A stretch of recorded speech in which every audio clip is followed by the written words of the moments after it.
All right, section 11.3.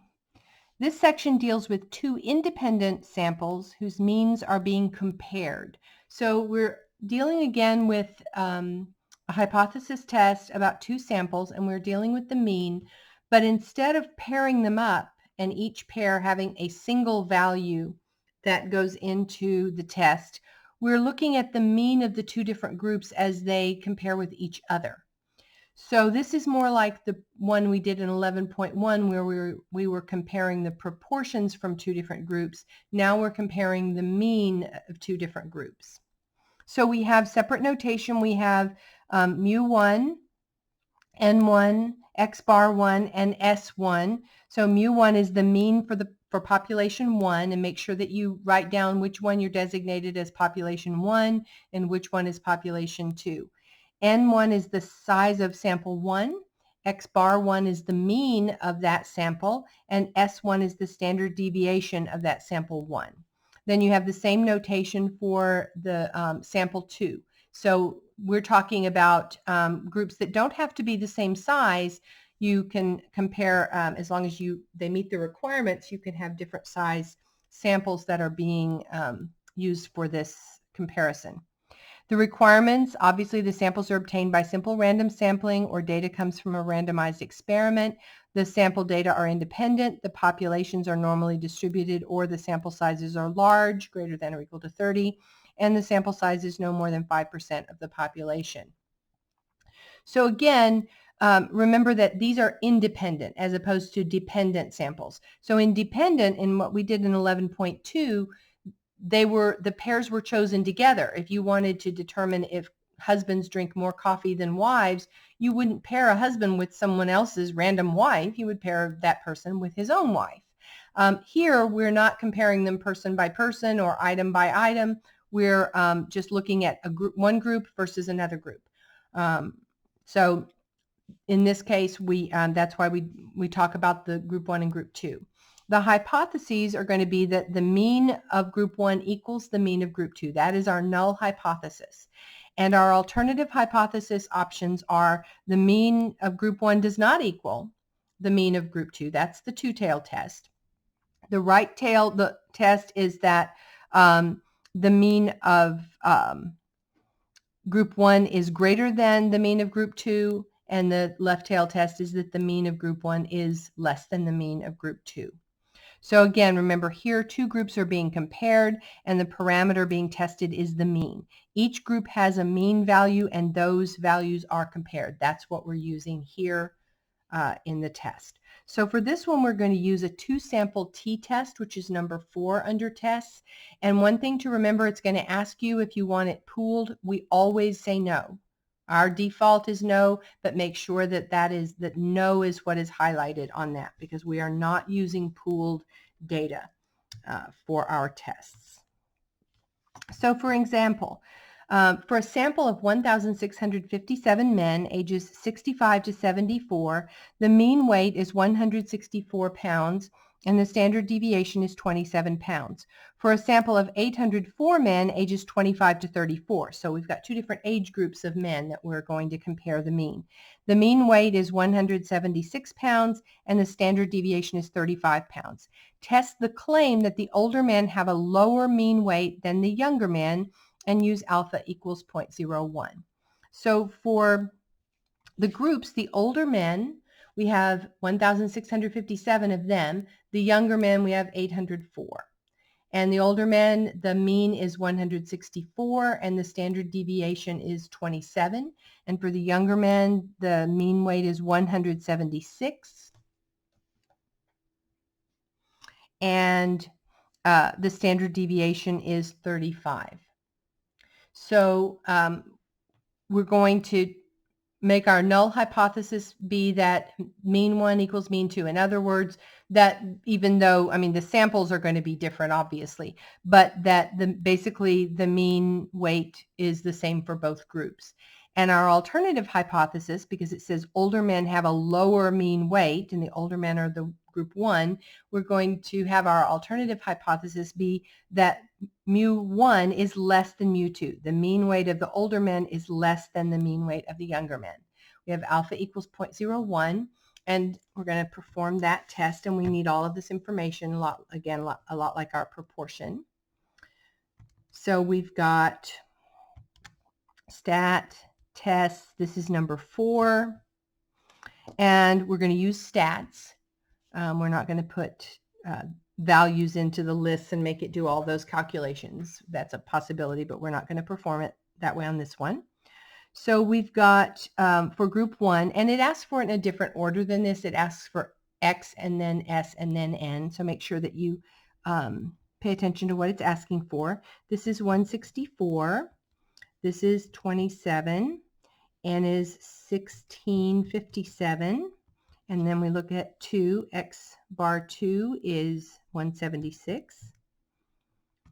And S2 is 35. And the sample size there was 804.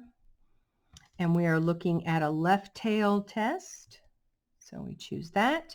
Pooled is no. Notice this little arrow here means that there's a little bit more to it. So we go down here and hit calculate. And our test statistic here is negative 8.56. So that is our test statistic. It's a t-value.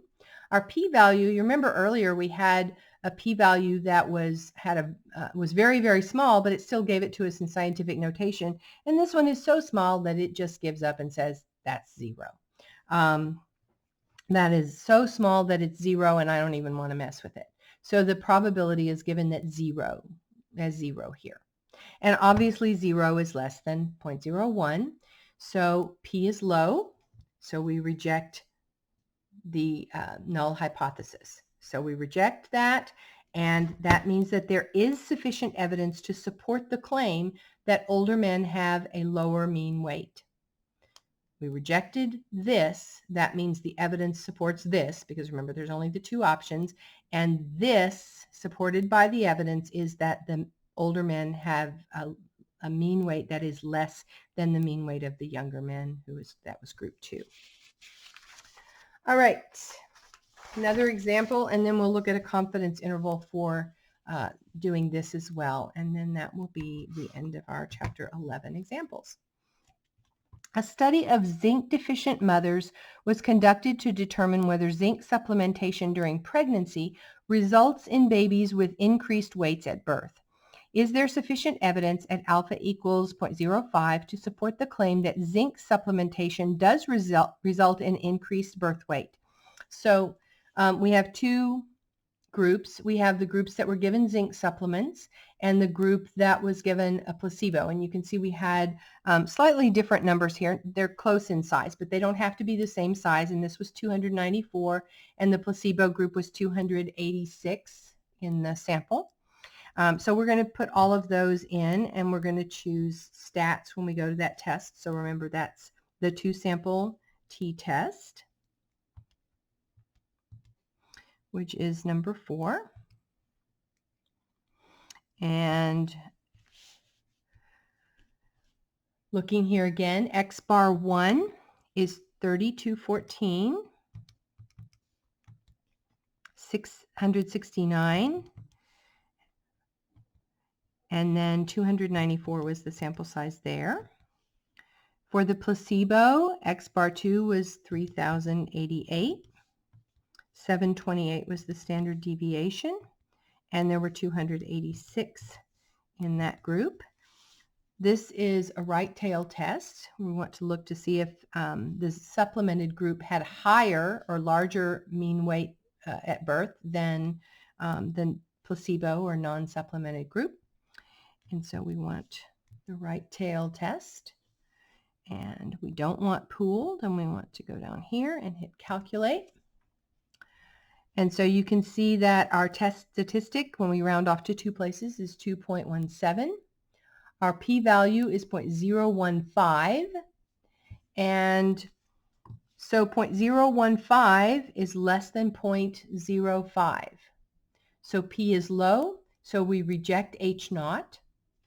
And when we reject H0, that means that the evidence supports the alternative hypothesis. So there is sufficient evidence to support the claim that zinc supplementation results in increased birth weights.